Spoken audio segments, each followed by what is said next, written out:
my badass boys and badass babes. It is your favorite vixen of Vatican City herself, Virgo the Vixen. As always, hit those likes, subscribe buttons, wherever you're at.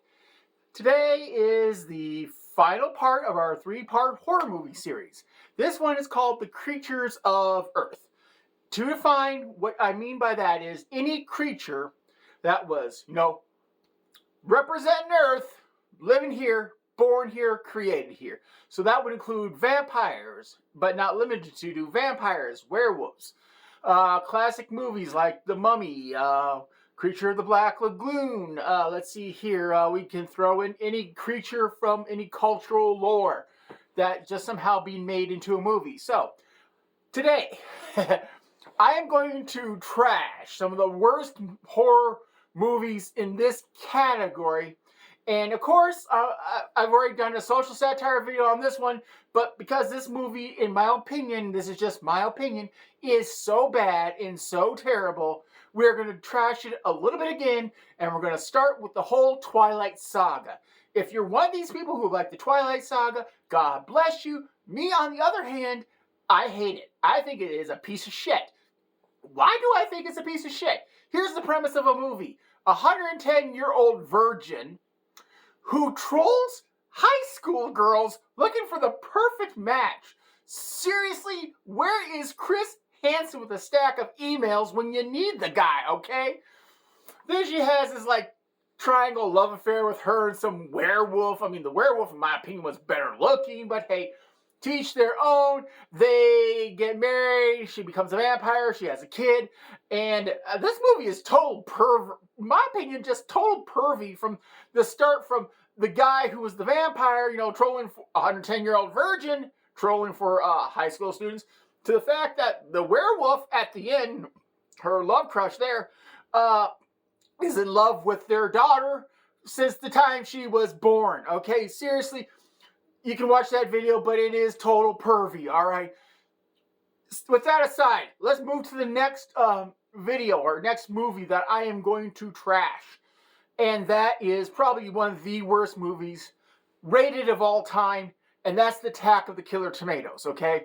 If you have not ever seen this cult, how can I say, dumpster fire, you need to. If you are a horror movie fan, you have to at least watch it once in your lifetime, because let's face it, it is totally funny. Because to me, I think they just said, here's a budget of $500. And these people decide to, how can we say, not buy, but raid yard sales because they couldn't afford a decent set. It looks like they went through their closets at home or their attics and just got the stuff they need. The storyline, it was just, I swear to God, a third grader could have, in my opinion, wrote a better movie script than a bunch of tomatoes rising up and start to kill humanity. The acting's bad, script writing's bad, film quality, everything is at the bottom of the barrel. And if you got a couple hours of your life that you just want to throw away, I highly recommend that you watch Attack of the Killer Tomatoes, okay? You won't get it back, but you'll understand why. All right. Now I'm going to kind of go back to that werewolf genre. There's this movie that came out in New Zealand, I want to say late 90s, early 2000s, and it's called Black Sheep. Okay, here's the premise of the movie. Okay, you know about how werewolves go, all right? First of all, I gotta hand it to werewolves, okay? As a movie lover, their hair is perfect. Holy shit, when they woof out, there's no split ends. It looks like they just came from the stylist, practically. It's smooth. It's soft. How the hell? I mean, here you are ripping your body apart, tearing flesh and, bone, and all of a sudden, dude, you have a perfect head of hair. You never see a werewolf movie. I'm sorry, I'm going to go off on this tangent.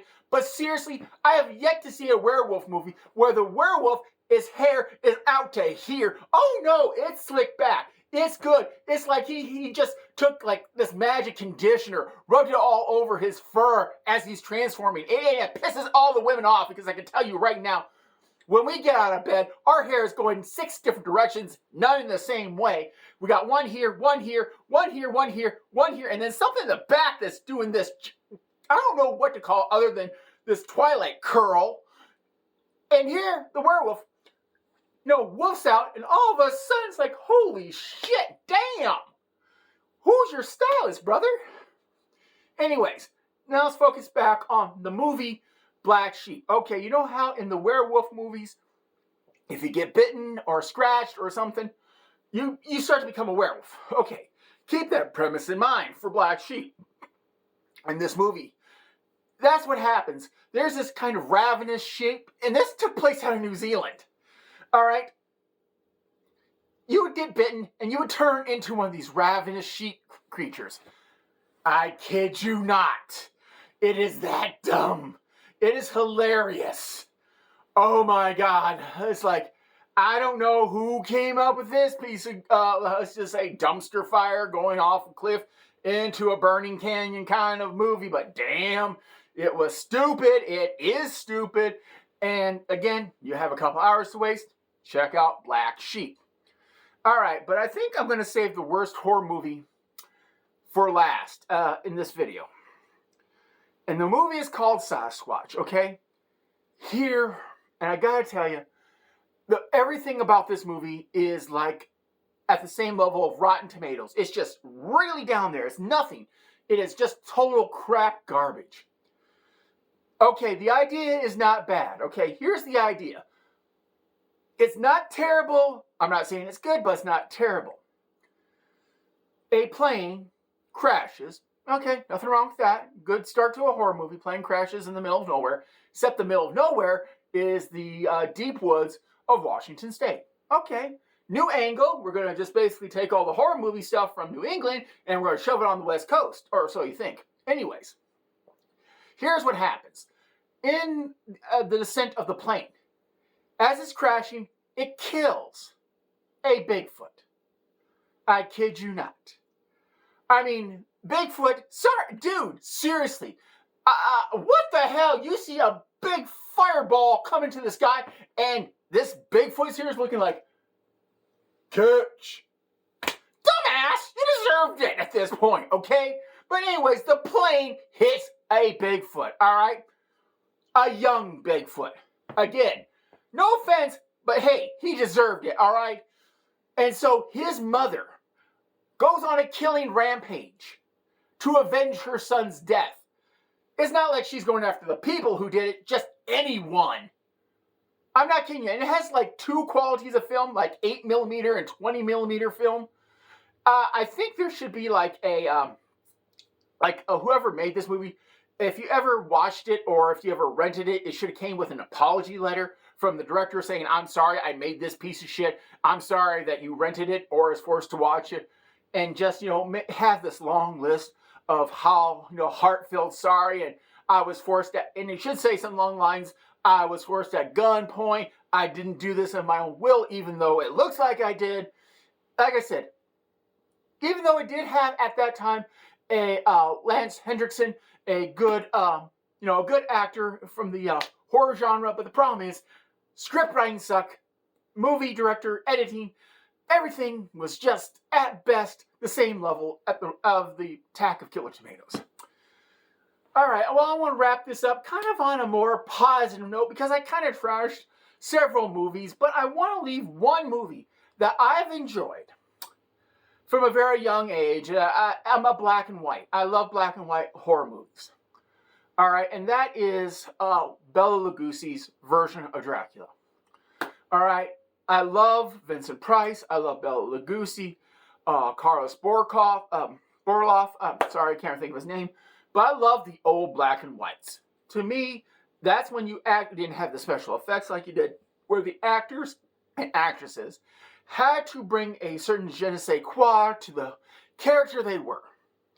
And I gotta tell you, it is amazing to, see these amazing horror movie actresses and actresses of the golden age in black and white. And those are my personal favorites. Like I said, I just want to give a special nod out because the character he played, it feels realistic. It feels, you can feel the intensity through the screen. But let's end it on a more positive note. I'm going to give kind of a shout out, one more movie, because, like I said, I love the old black and whites.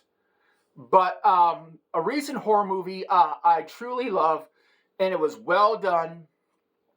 I mean, it was totally scary. And this might not exactly fall into the Earth category, but it is The Ring.